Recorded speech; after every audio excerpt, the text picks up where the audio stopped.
this goes back in a bit to the federal-local idea that you were talking about with Mr. Arnett, except it's not education. You have said that you are in favor of using federal funds to strengthen local police forces.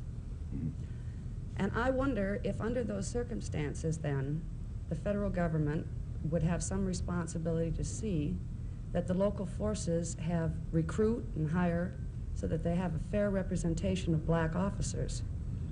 And I also wonder if federal funds would then be used for intensive training, if it's necessary, to carry out this fair representation and proportion. Ms. Klaver, in my paper on this, which came out Sunday, and I'm delighted to see that it was carried here in the papers and that you read it, but in my paper, what I came out for not only was for a whole broad federal approach, but you may remember I also said we do not want a federal police force. I do not want the federal government setting up a police force which will move its tentacles out across the country into local law enforcement problems, because the problems differ in different cities, and I believe that the closer that responsibility can be to the people, the better. What I did refer to, however, is the setting up first of a national council on law enforcement, in which we have the Attorney General and the other cabinet officers who have anything to do with law enforcement working on this problem constantly, just as the National Security Council operates on foreign policy problems and as the Board of Economic Advisors operates on economic problems. Second, as far as the training of people are concerned, what I am recommending here is a national academy for the training of officers.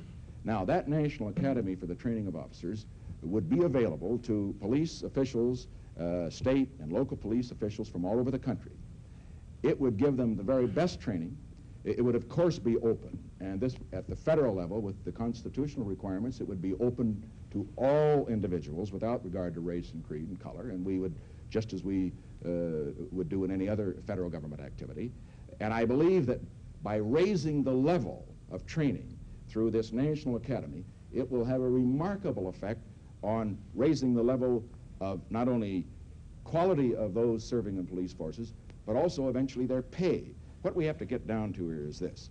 It's a question of pay, it's a question of training, it's a question of quality. Now when you come to the precise question, should the federal government go in, for example, to the city of Detroit and tell the city of Detroit that you don't have enough Negro officers? No, I don't believe the federal government should do that. I believe that when you get into that, you're then getting into too heavy-handed decision-making by bureaucrats in Washington. I think that what you do is to have your federal academy with an absolutely open admission for those who are trained there. But I don't want the federal government to try to parcel out into each city, to dictate to each city how it's going to be broken down in terms of its police force. In any city or any part of the country, you mean that all the way around? Yes.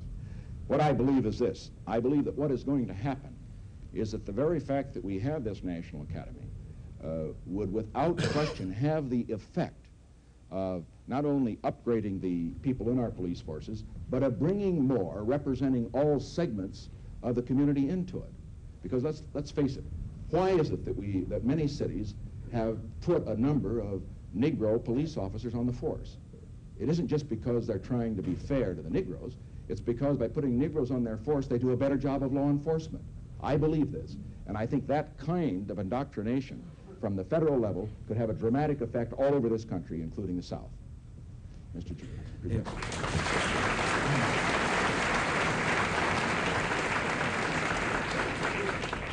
Mr. Nixon, what is your opinion about resignation of Ambassador Ball, especially at this time when General Assembly is in session?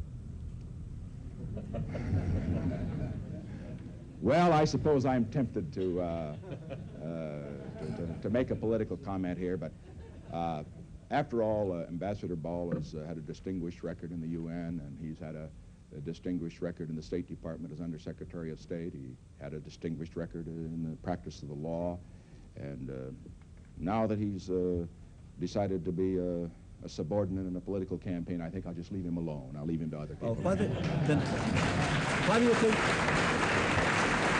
Yeah. Your point is with regard to the UN, the effect of That's the UN. right, yes. Well, I've thought that I might get into that, but you see, the moment that I say what others have been saying, that that this was a very difficult time to leave the vacancy at the UN. It would put me right in the arena with Mr. Ball. He said some people told me they were unkind things about me. And so, I read. And my view is this. I will let others judge what he did in the UN. I'm not going to judge him. And I would say that after I win the election in November, I hope he has a good law practice in New York. That's where he's going.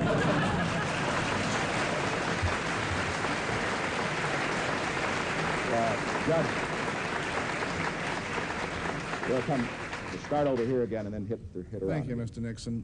I happen to be of the opinion that we need a debate in this country. I think that you and Mr. Humphrey should get at Vietnam and some other questions. Well, I think Mr. Humphrey's having a great time debating himself up to this point. You're prejudiced, Mr. Nixon. If you don't want to debate with the third-party candidate whose name shall not be mentioned, why don't you get your friends in the House of Representatives to pass a special law permitting you and Mr. Humphrey to debate? Have you ever looked at the membership on that committee? You know, it's always amusing to me when people say, well, now, why don't I get the Republicans to do something on a debate or the rest? Let's remember that the Senate is 2-1 Democratic. Let us also remember that the House is 3-2 Democratic. And any time that Hubert Humphrey, with his great influence on his side, wants a debate, I would think that he would be able to get the Democrats to pass it. I think that my power in terms of what I could get the Republican members in the House to do is greatly overestimated. You want to understand it, Democrats as well as Republicans apparently are insisting on the three-man debate. Well, don't you think that's the problem, as you know. It isn't that they're not opposing the debate, but they say that with Wallace getting 21% of the poll, I'm sorry, I shouldn't have mentioned his name because you don't, but nevertheless, with Wallace getting 21% of the poll, they're insisting that they can't, in effect, go back to their constituents unless they provide him an equal chance. But if you got your friends and Mr. Humphrey got his friends, surely you'd have enough friends to bring this thing off, wouldn't you? I don't think he's got that many friends.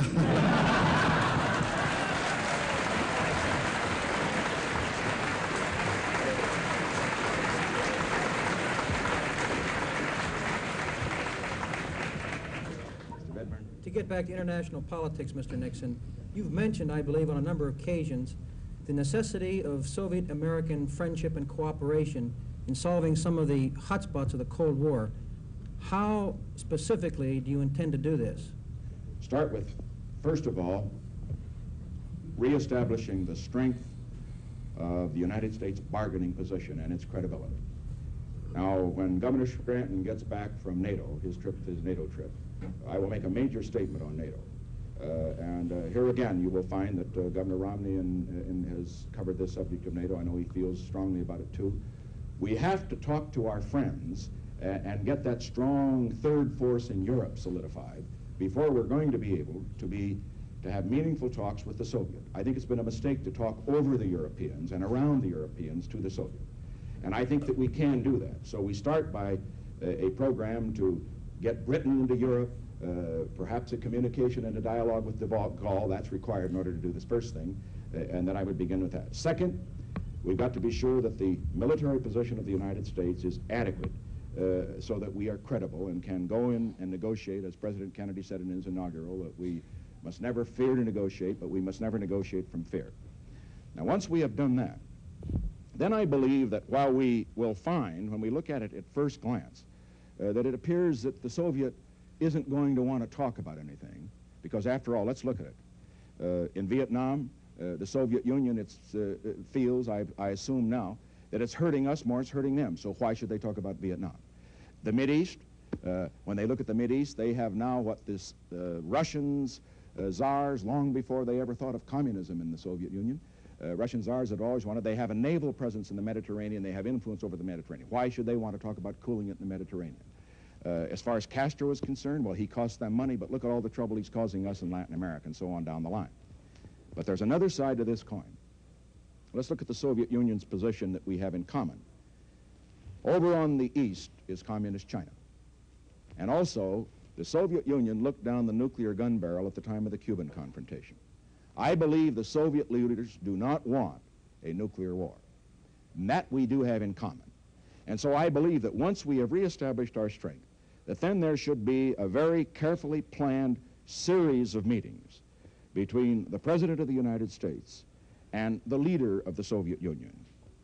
And that series of meetings should deal with all of these problems. You can't settle them all. It isn't going to be settled in one summit, but pick them off one by one, but have in mind the fact that all of them are there on the plate.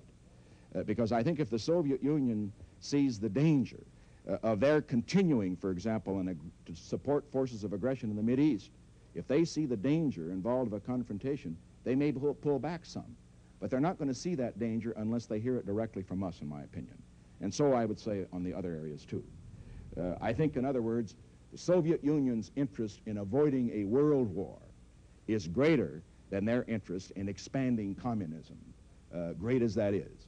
But we've got to make it very clear to them that if they continue to probe into areas like the Mideast, or if they should move into Western Europe, that the possibilities of a world war are very great. I think that, I don't mean in a threatening way, only by sitting across the table with them, I think will this come across. And then I think we can have a meaningful dialogue.